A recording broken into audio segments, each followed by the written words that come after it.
Jo, der er folkens, velkommen tilbage til en episode af Digimon. Håber I har en fantastisk aften, eller dag. Fuck Chris. Which part of Rappamon's body takes the shape of a blade? Its right leg, its tail, its beard. Hvor er det leg? Vi har exit her. Vi kan se, om der er noget hernede. Nej. Jeg har faktisk en Digimon, jeg godt vil have ind, så jeg kunne få hele dem. Jeg mener, at venstre er en rigtig vej, men jeg ved også, der er et eller andet til højre.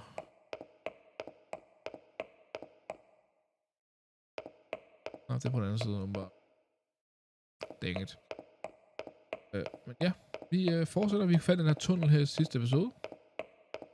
Så, eller den her underground tunnel, labyrint her. Og fortsætter til synligheden. The tunnel just keep going on, the tunnel just keep on going, you see. If it stays on course like that, you're going to end up in Roponik, which would mean, You know, this reminds me of something else I've heard about before. As I mentioned before, Tokyo's lead lines steam from Machifuji, which is of course not all that a coincidence, given that is a bad place, and that energy takes old highways like the Kushu, Kaido, and the Tokaido to get to Tokyo from Mount Fuji. That energy joins up with underground waterways going along the highway that carry Mount Fuji's snowmelt to Tokyo, flowing into the city together. One theory holds that the first place where that water appears above ground after reaching Tokyo happens to be where else but Nakano. Put simple, all the ley lines that flows together throughout Tokyo could well be coming out of our own stumbling grounds, believe it or not. Wouldn't that be amazing to think about it, if it turned out to be true?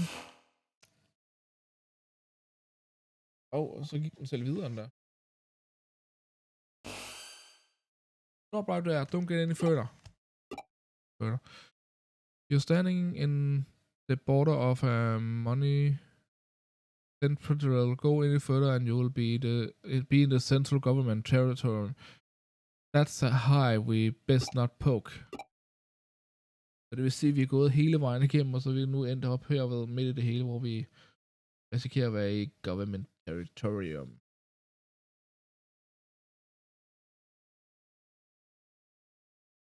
Så lad os se en gang. Color me into it, though. That's a hell of a thing to stumble into, just walking around inside the tunnel. We aren't prepared just yet to pick that sort of a fight. There's still too much we don't know. This little tangent of ours has gone on long enough, I think. Head back the way you came from and regroup at the office. Well, sure thing.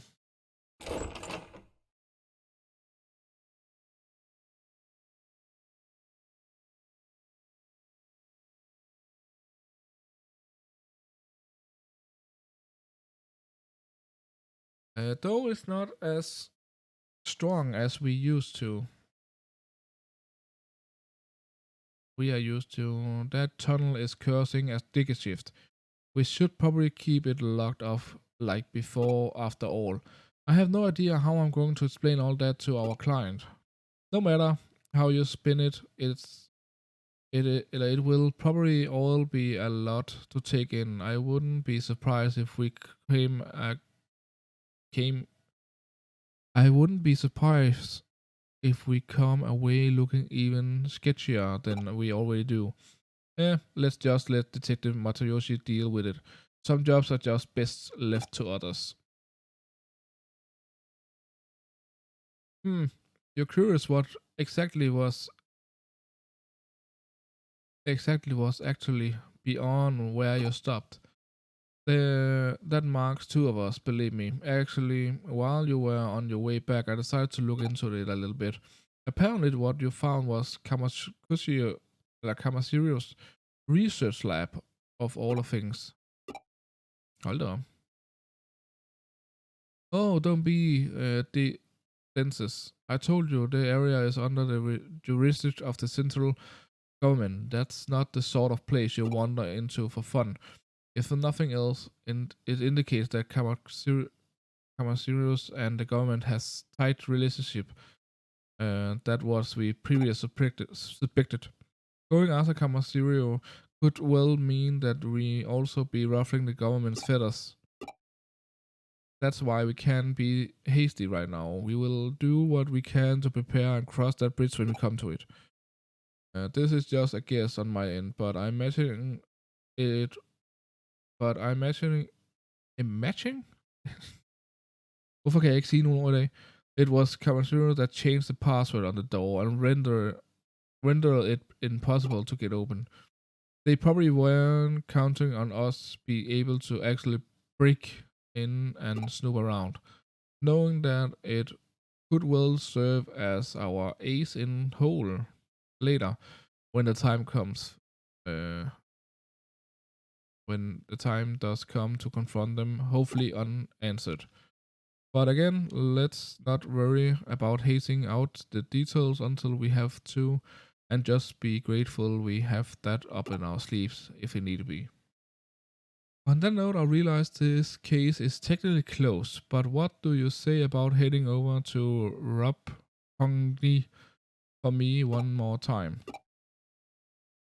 I don't mean on a official business, rather I am keen on doing a little impending intelligence gathering for our own intel use.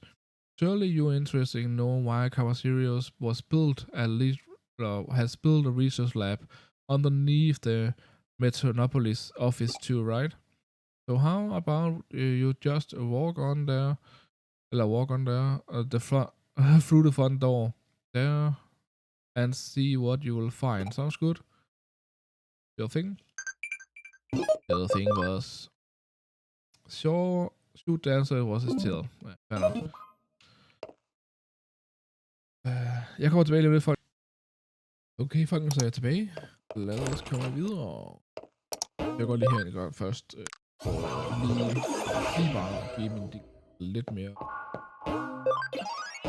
SP her. Har vi noget herinde, eller er de stadig i gang? De er stadig i gang, okay. Og herovre ved har vi vores Digimoner. Er der nogen af dem, der overhovedet er klar til en anden Digimon? Du er faktisk til en, men du er Gabumon, så du skal være over til den der, så der skal jeg gøre nogle ting ved. Du er ikke klar, for du skal op i nogle af 45-50 stykker.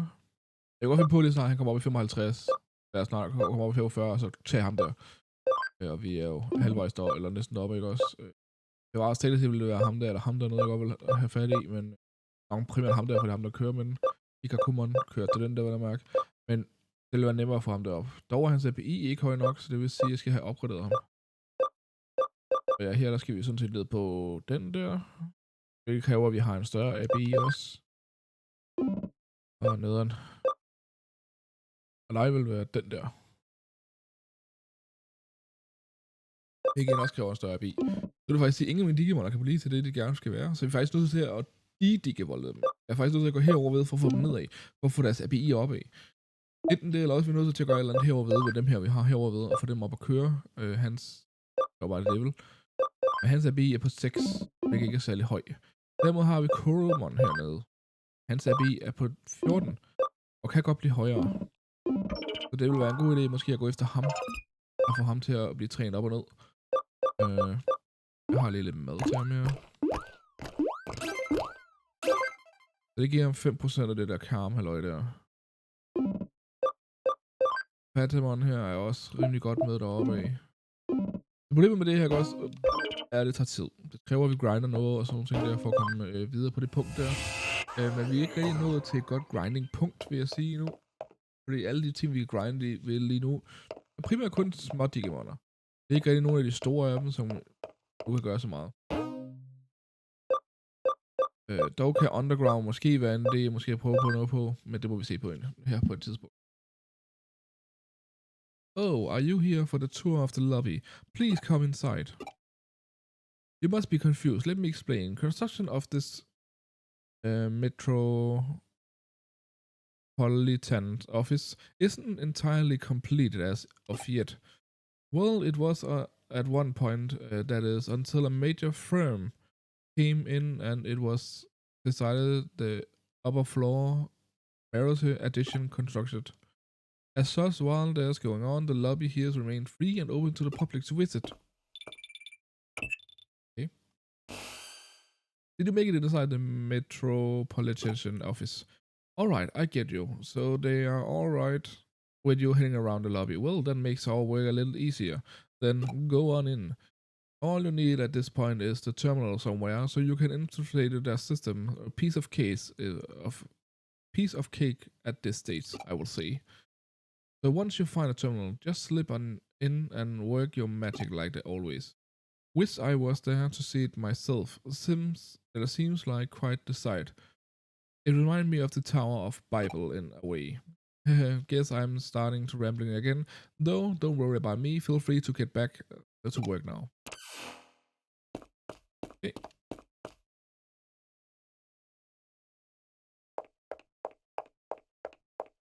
Det er så deres metropolitan thingy sted.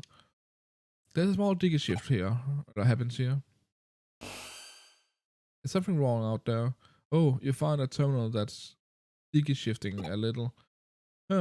If this shift is weak while still promising enough for you to notice it, it could be a sign this place will turn into a library later on. Well, for now, try to connect and jump into it. We have no idea what could be inside there, so stay on your feet, alright.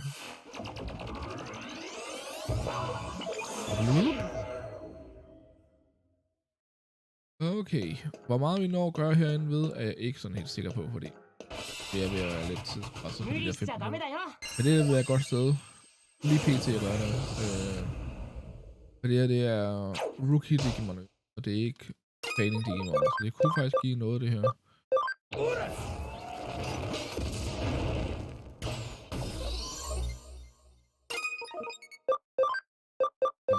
Og der kunne være mulighed for at træne noget her. Nu skal jeg bare lige se her. Jeg skal bare se, hvor meget XP vi får her engang også. Altså 300, det er 408. Det er okay. Det er ikke super, men det er okay. Altså det vil gøre, hver 10. Digimon, jeg vil kæmpe mod, ikke også, vil jeg så få level med indtil videre. Nu er der måske nogen, der gemmer lidt. Jeg kan ikke møde nogle nummermoner. Det er pisse hårdt at kæmpe mod nummermonerne, men de giver dig så også bare først rigtig mange penge og rigtig meget, XP. Jeg var faktisk overrasket, hvor den ramte. Det var faktisk ikke meningen, at jeg ville bruge det der tag der, fordi der er jo 50% chance, at det rammer eller ej. Og det er sådan lige lidt for meget gamble-agtigt for mig. Fuck recovery. Nej. Så lad os prøve at gå videre, og så ser vi, hvor vi er ved at være. Den episode her ved hjørnet. Okay. Fuck. Det var ikke vildt. Det der.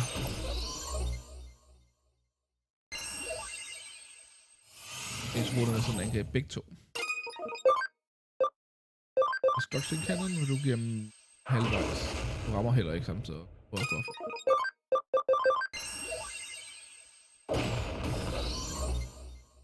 Men jeg tror, jeg spurgte det i starten, hvordan jeg stadig er derude. Det er fordi, det er dagen efter for mig. Så det... Altså, jeg var lidt træt, da jeg har tog den sidste del, jeg forstoppede jer. Can just training really make you stronger? Alright, let's get to work. Too much is bad for you. Keep at this pace and you will get stronger over time. That's true. Hvis du træner for meget, så kan du virkelig ødelægge din krop. Hvis du træner for lidt, så kan du også ødelægge din krop. Men hvis du træner perfekt imellem, hvilket er forskelligt fra person til person, vil jeg mærke. Og for åbenbart også Digimon til Digimon. Okay, jeg kan se en ether derovre. Ved du hvad? Jeg kunne faktisk godt tænke mig, at vi tog den ned med nu. Og så slutter vi episoden af for det. Det er så roligt for, at den her episode her bliver lidt længere. Ja, skulle vi tage den næste episode? Skulle vi starte ud med næste episode, bare med at smadre den der ide der? Det betyder så bare, at vi ikke rigtig gjort så meget med i dag. Vi har fundet der underground der, og så har vi været igennem herover ved det her netværk her. Men det kan også blive en lang episode, det der, hvis jeg skal slå den der ned først. Jeg prøver lige hurtigt at tjekke her, folkens. I kan ikke se det, men jeg er inde bagved. Kom nu lige og load lidt hurtigere computer. Så vores første del af episoden her var på 8 minutter, og jeg vil gerne have den på cirka 15, og vi er på cirka 8 minutter nu. Så vi er faktisk præcis på den minut tid, jeg godt vil have. Så ja, jeg tænker Underground vil være fint nok. Og så er det det. Så vi tager Etheren her i næste episode. Det lover jeg. Beklager det, hvis nogen havde håbet på det, men ja, det er sådan, jeg gør det her. For at få det til at fungere. Så tusind tak for at I så med, folkens. Håber I hygger til næste episode, folkens. Hej.